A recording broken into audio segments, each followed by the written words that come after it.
should be able to choose to go to work if they want to, but women equally should be able to choose a traditional lifestyle that isn't also equally demonized. For me, feminism is something that means in your inner self to work towards being the best version of yourself as a woman. People ask me consistently why I chose not to have children.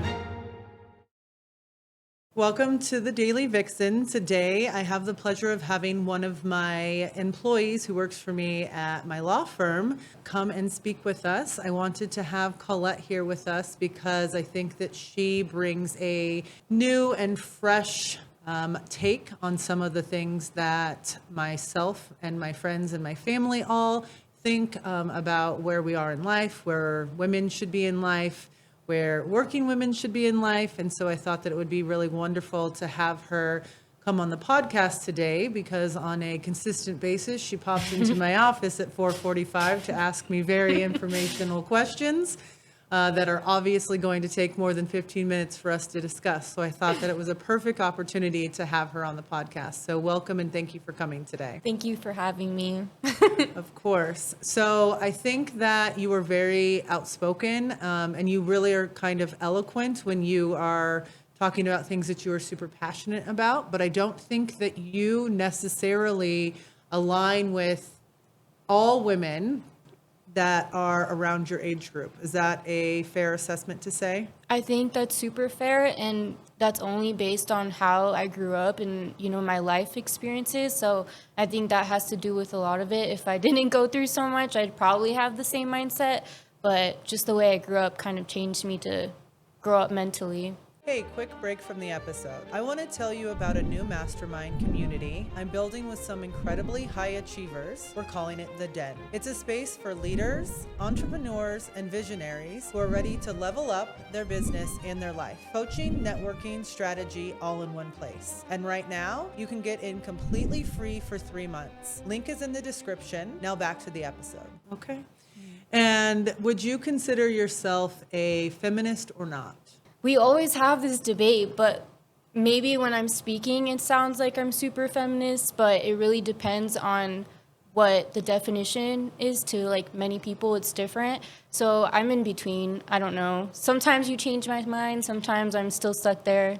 Okay. And would you say that when you're talking to people around your own age, especially women, that they themselves, without considering what the definition of feminism is, align themselves to be feminist without really explaining themselves? I think they do, but in a way that they're not really sitting down and kind of discussing what it means to be a feminist to them.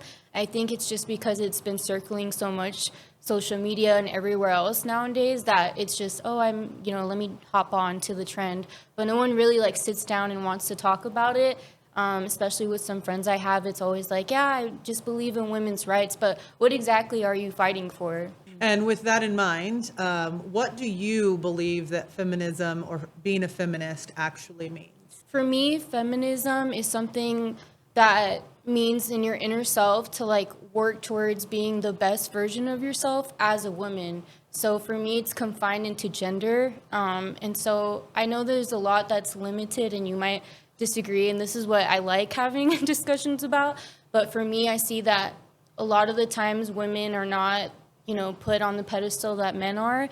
And so for me, I'm fight for yourself, fight for the position you want, and always believe in yourself rather than what other people tell you. To play devil's advocate, because this is what you and I do on a pretty consistent basis, wouldn't that actually just be promoting self-love as a woman? It can be self-love, but that's another version of you besides the fact when you're out in the work fields, I feel like, or when you're doing something that promotes doing better for yourself versus you going home and I'm gonna take the night off to read a book and to do this and that. That's more self-love for me than it is to do things that nobody else expects you to do and to push the agenda a little bit. Okay, so again, I'm going to continue to fight you on this because I think that what you portray and what you want people to really, really see in yourself specifically, but also to see in other women, is that you want women to really fight for anything and everything that they want and that they should be entitled to if they're a man or a woman. Is that correct? Correct. Okay. So you and I have both read, or I finished and you started reading a book called Yesteryear. And in that scenario, they demonize or portray the main character as someone who obviously is absolutely anti-feminist and is what is, doned a trad wife.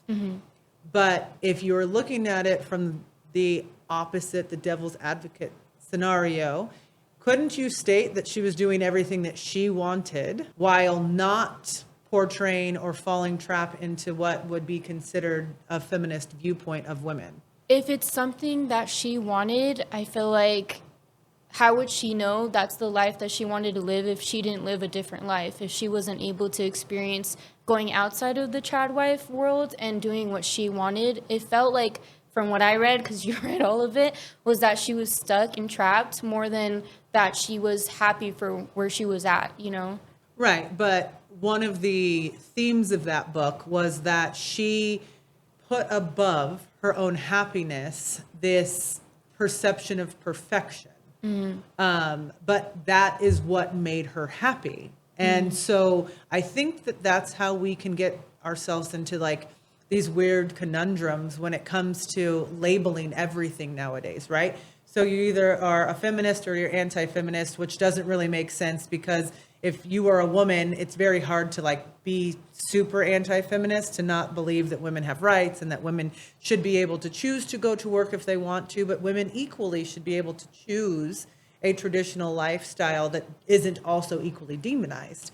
If it makes you happy to stay at home and to take care of the children and to, provide a household, that should also be equally protected as someone who chooses to go into the work field and, become something of themselves because that makes them happy, which is why this duality isn't really the best solution because it pits women against each other, which in all honesty is super anti-feminist in and of itself. We should all pump each other up. So I think that that's one of the issues that is really rampant in especially younger generations like yours, is that everything becomes this us versus them no matter what. But that isn't really a solution to where we're at. There's always more facets to the story. Like you said, it's not that you don't want to give women the choice to stay home. It's the fact that you want to give the women a choice to do something that makes them happy. Is that right?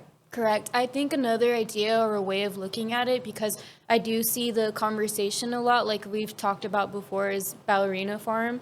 And specifically her story, where there was a lot of conversation of like, is she like being used to like have kids, stay home, like portray that trad wife? But I also agree that we should be supportive no matter what. If a woman does want to stay home, she should be happy.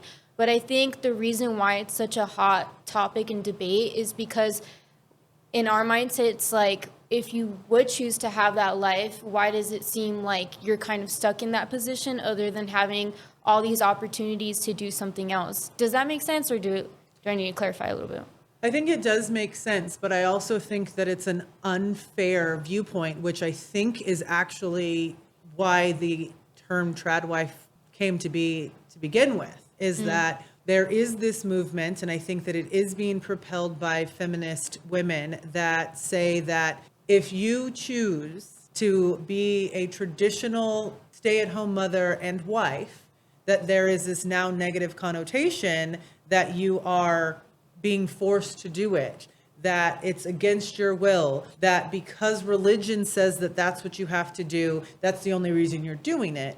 But there are women that really just want something different. They don't want to be this progressive woman who goes out and, grinds 9 to 5 every single day. Or maybe they're just not built to be super competitive. They don't want to go into the work market and push themselves. And that really, really gives them, anxiety. I mean, I know that you didn't read the entire book of Yesteryear, but there is a duality in that, and you see it kind of in the beginning where she is using her life and comparing her to her roommate from college. And she continues with that the entire time. So she always is thinking. This roommate of mine is gone to college. She's graduated from college. She's going to get into this mundane world and grind until she's essentially worn out.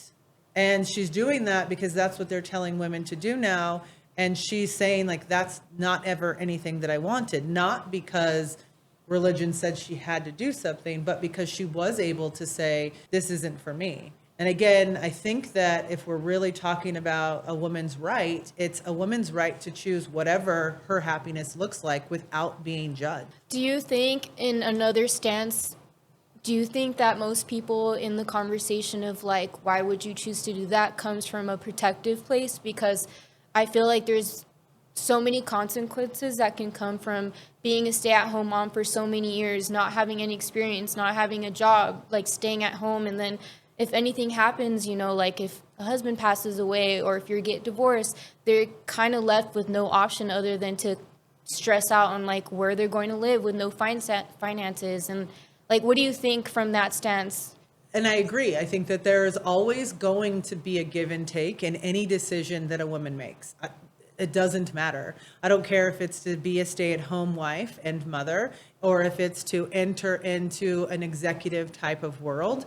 You are making decisions that have consequences, no matter how you look at them. So people ask me consistently why I chose not to have children. And it's because there is this negative connotation about women who have children and then go back into very demanding jobs. I don't think that you can be 100% perfect in both worlds. There is going to always be some give and take. You can never have 100% in both realms. You can't be the most put together and aware and present parent if you are building a business. There's got to be some give and take.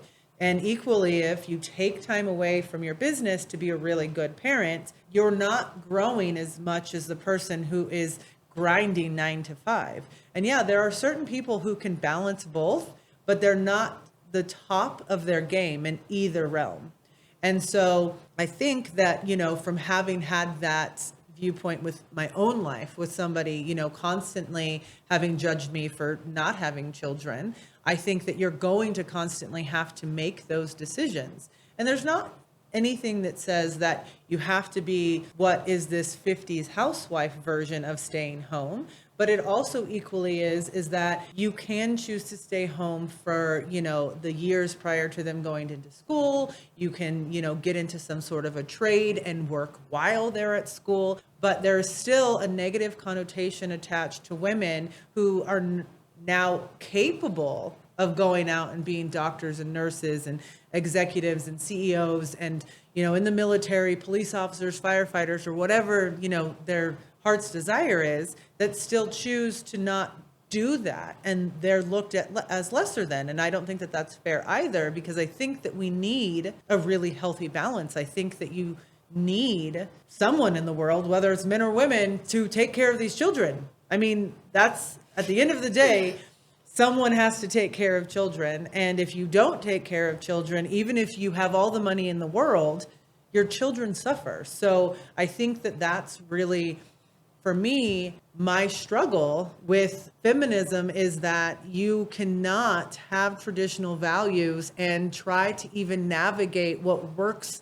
in 2026 and not have someone tell you that you're doing it wrong. You're doing it wrong if you are trying to be a leading example in the business world having not had children. You're doing it wrong if you have children and you're trying to build a business and your children take the back burner. You're doing it wrong if you're building a business and you have a nanny raising your children. You're doing it wrong if you stay home and you're not trying to become a CEO. So that's why I'm saying that I have that issue with feminism in general, because it's constantly providing this mechanism to put down women as a whole, which in general is the opposite of what we should be doing, to say, as a woman, you have choices. The choice to be happy is yours. You can write your own destiny. But like, maybe we should stop literally criticizing every decision that women make.